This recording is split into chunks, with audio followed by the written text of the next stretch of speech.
What's up, Man versus Marriage Nation? It's me, the Q Dog. And I want to tell you about this two-part series that you're jumping into. It is called Become Superman in Your Marriage, and this is part one of Love Her on Purpose. Enjoy this episode. Give me some feedback. See you on the inside. In this episode of Man versus Marriage, win in your marriage. How to be a freaking winner, dude. I love it. The podcast. How good do you want your life to be? It's truly about becoming the best version of yourself that's possible. This is Man versus Marriage. The podcast.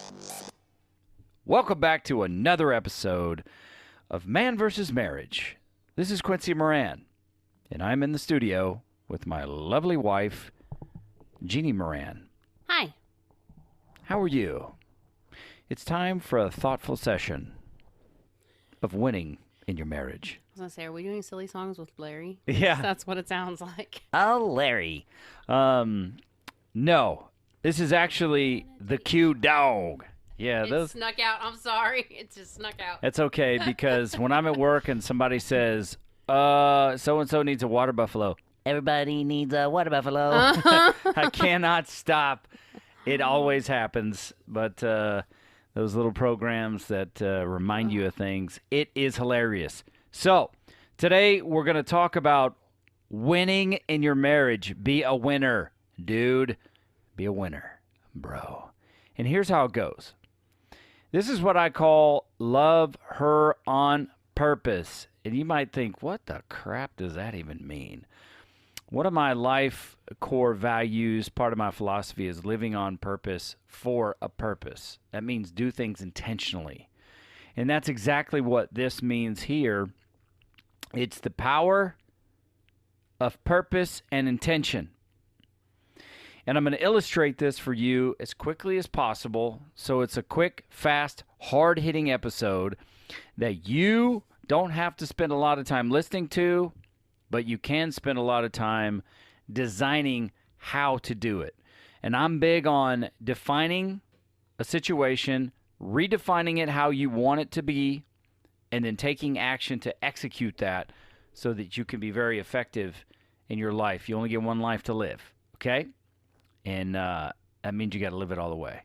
Live your life on purpose for a purpose. And in this case, it's loving your wife on purpose. And my theory is simply this. Give me the playbook. I want to know. Now, there was a part of me. Okay, honey.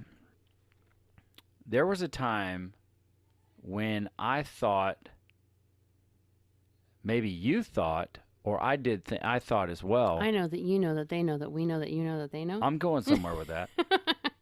It's like you tell me you like X, Y, and Z, and then I do that.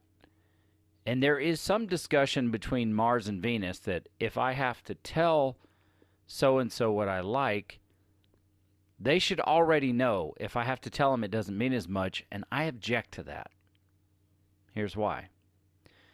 If you tell me the way you like for me to rub your shoulders, or you tell me the way you like for me to kiss you on the back of your neck, you tell me the way you like your steak, or you tell me the way you like anything, I'm going to do that. I'm going to do it as often as possible, to the best of my ability, so that it's pleasing, it's fulfilling, it's enjoyable, and you get more of what you want. What is your objection again? No, my objection is simply this. Like, let's just say in a typical relationship, it's like, I don't want to have to tell my spouse what I like or how I like it. They should already know. Okay, well, that's stupid because nobody's a mind reader. But that happens in relationships. That happens in everything, but That yeah. happened in our relationship. Mm-hmm. Like I said, but it's stupid, and we fixed it. It is stupid. Now, look, that doesn't mean there can't ever be any spontaneity, because spontaneity does breed spice in your life. It generates spice. But if there's a certain way you like something, I want to do it that way repeatedly. Okay, so I'm just gonna put this out there, and this is Oh, yeah. okay. Look at your face. this is gonna go in one of those places that everybody's gonna listen now. I just if you're having sex and she tells you, "Oh my God, that's the spot." Hello, you're going back to that spot repeatedly to get the reaction. Yeah. If she's doing something for you, we'll call it a service. Even though it's not, because I don't know who's in the car listening. How dare you use that word? You hate it. Well, I'm not going to use the correct term because I don't know who's in the car listening. I'm just saying. Okay. Well, if you're getting a BJ and you don't tell her or make the noise or the appreciation, she's not going to want to do that again. True. So getting that affirmation, now we know what to do. And we continue doing that thing. Then the next time around, we try something different. Why? Because we want to see if we can get that same reaction. And if we don't get the same reaction, okay, don't do that again. If you're not telling each other what you want or what's good or what you like, how are you supposed to know? Correct. Because in the movies, they always know. Oh, well, yeah, someone wrote in the script she had an orgasm. Yay, you. Just because they wrote it doesn't you keep mean bringing it it back happened. to sex. I'm okay with that, but I just want to point out, you Okay. are bringing it back to sex. Forgive me, but this is a man versus marriage. Where is your brain? I would say 75% of the time.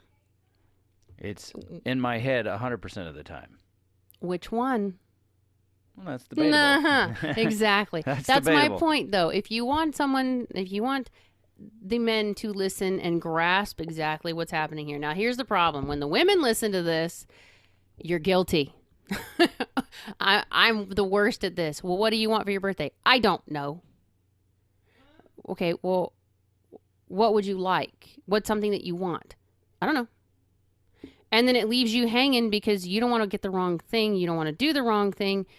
And then you buy me a pair of shoes at Christmas time and wrap one up in one box and one up in the other box. And I don't know what to do with it because why did you buy me shoes for Christmas? It was a good deal. It was a good idea. But at the time, I didn't get it because that was not anywhere on any of my lists of things that I needed or wanted or had discussed. It was just something that you decided to do because my shoes looked like they were worn out. You bought me a new pair of shoes.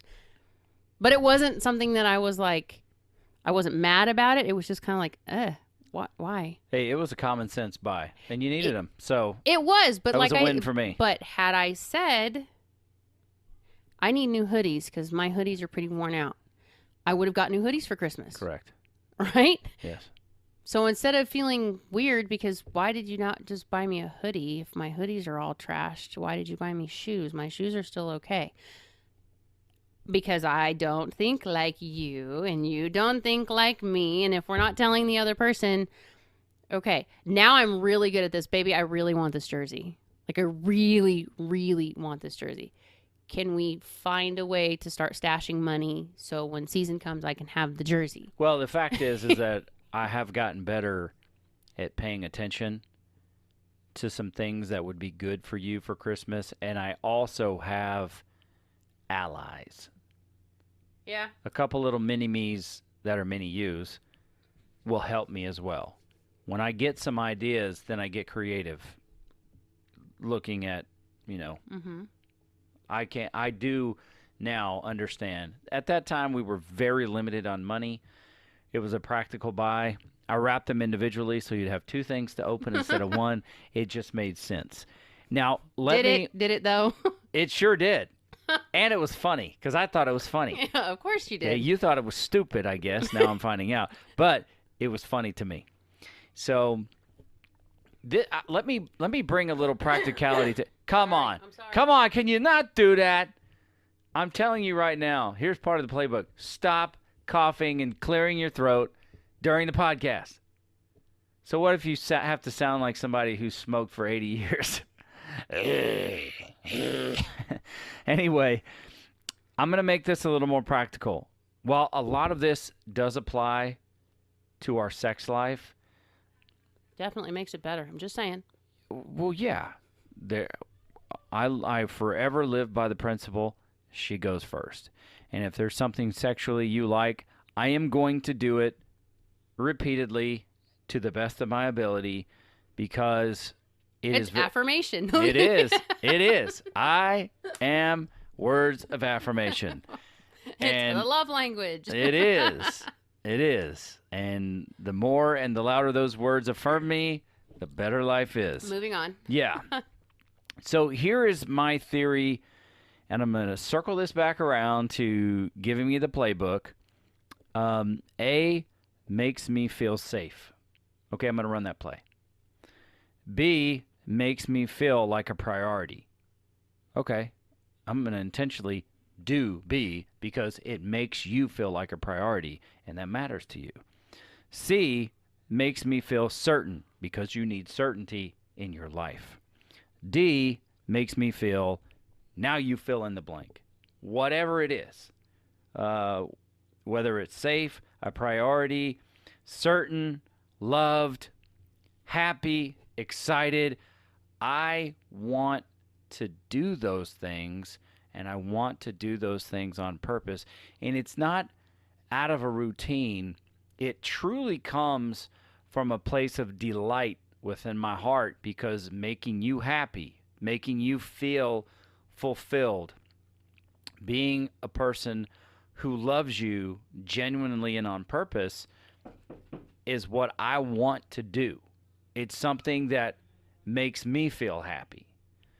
So this is what I'm talking about when it comes to being intentional and loving your wife on purpose and doing things that make her feel like she is a priority or that she matters.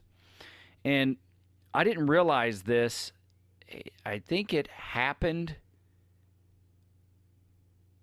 I believe I did it on purpose, but I'm not sure. I just know that it's something that became. What?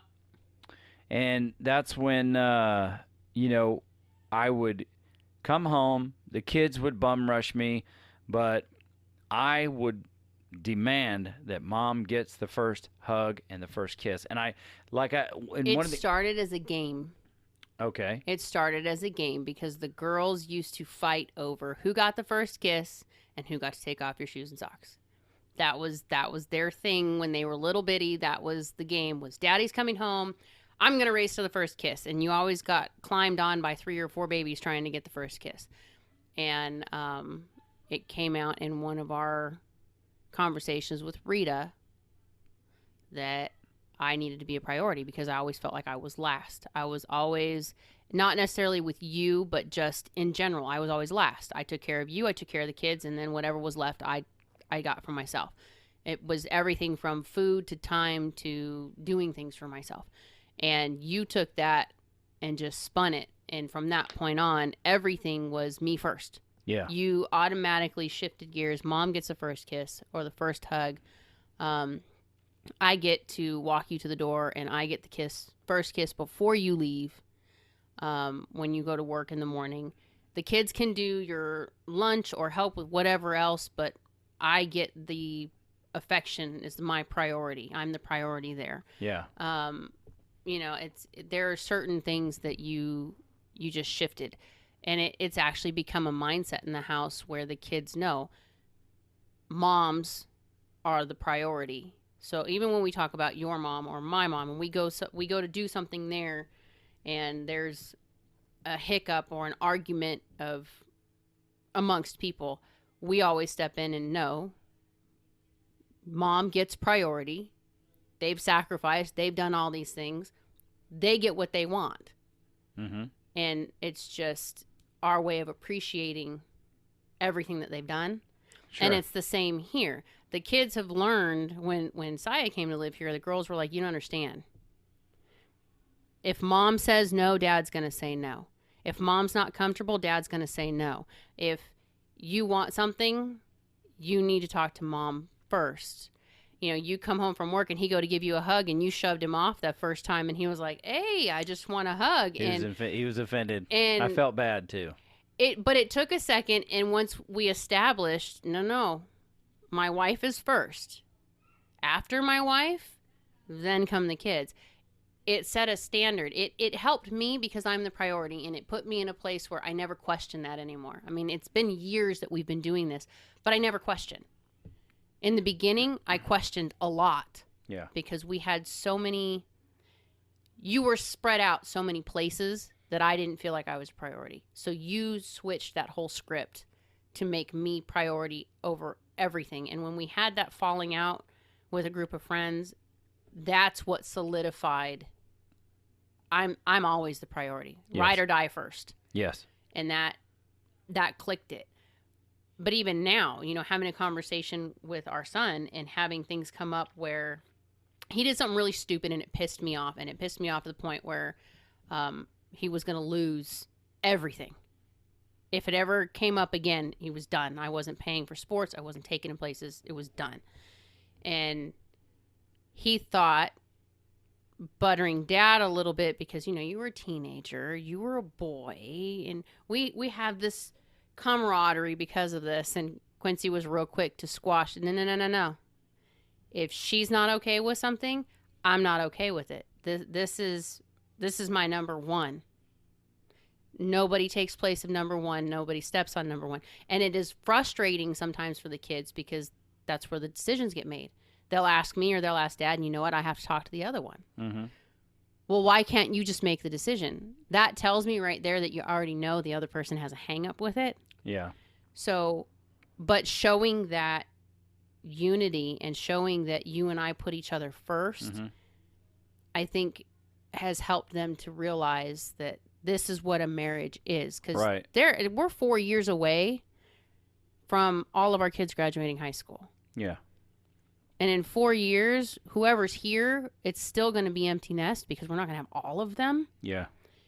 And trying to get them to realize you and me are always going to be you and me. Mm-hmm. Period. Whether they live here or they don't live here, this remains the same. And it's got to be the most important. Because when you guys go off and do your own thing, we are still going to have to live with each other and be friends and like each other. And I want to do that intentionally. Right. I want to enjoy having our time together. I don't want to be living in 2 separate rooms under the same roof and renting a house together. Yeah. And I guess for some people, if that works, that dynamic works for them. And It's just you know, not what we want. it's not what we want. And, you know, and what the reason that I do that, whereas, you know, if it's like, if mom doesn't feel good about it, then I'm not going to feel good about it, is because I want them to understand that we both have equal say in this. And if there are things that I think you're being, you know, a little too weird about, or vice versa, or things that you need to, you know, release your grip, or I need to release mine, we handle that. We adjudicate those, you know, worries or fears, and then we make another decision. But we still come back to the kids and say, look, we're not in agreement on this, so you're going to need to give us a little bit of time to work Correct. through it. And then when we come to terms, we'll let you know what the decision is. But it's still letting them know it's okay for us not to agree on something and for us to see something differently. But it doesn't mean that we're just going to let it go and, you know, agree to disagree. That's not how this works. Right. We find a way to make a common ground. Having my niece drive my kids in her car when she turned 18, that was not okay with me in the beginning. She'd only been driving for 2 months with her own license and nobody else in the car. Putting one of my babies in that car scares me because we know firsthand teenagers who have been at the wheel, and other teenagers we knew got really messed up in accidents. Yeah. You know, they get loud, they play, they do their things. But we had a round conversation about it, and I told my niece, you're going to have to give me some time on this. And what's funny is when it finally happened, it wasn't even a conversation. Like Quincy and I had talked about it 2 or 3 times, and finally, I don't remember what it was. I texted my niece and said, okay, why don't you take the twins to go do this? And she was staying at the house at the time, and she's like, quick, your mom said I could take you. Before she changes her mind, jump in the car, let's go. But it took that for the kids to realize I wasn't completely shutting down. I just need time to process stuff sometimes. Or I need time to build that trust with whoever it is that's offering something to me, you know? Let me see you do this for a little while, and if you're okay, I'll let the reins go. But you hadn't done it long enough for me to be okay yet. Yeah. But I think it's more, that's part of what this is, though, is we purposely talk about things. We purposely make it a point to say, you know what, I know that this is going to tweak mom. I know this is going to be a hard thing for her, so I need you guys to give me some time to talk with her about it. And we're going to need to just kind of let her process through it. Some people might think that's, you know, giving your kids ammo because they know what tweaks me. And they do. I'm not going to lie. My kids use it as ammo from time to time. They will take shots. But it's still a healthy way of showing them how to do things as an adult. You don't just throw a temper tantrum and say no, and then that's the end of it. You do have to learn these coping skills growing up, and I want them to see those things. Right. So that's where we're going to stop today's episode. Be sure to tune in to part 2. Part 2, my peoples. Get right into part 2. Become Superman in your marriage. Love her on purpose. This is The Q Dog. The podcast. How good do you want your life to be? You gotta live on purpose, for a purpose. It's truly about becoming the best version of yourself that's possible. This is Man vs. Marriage, the podcast.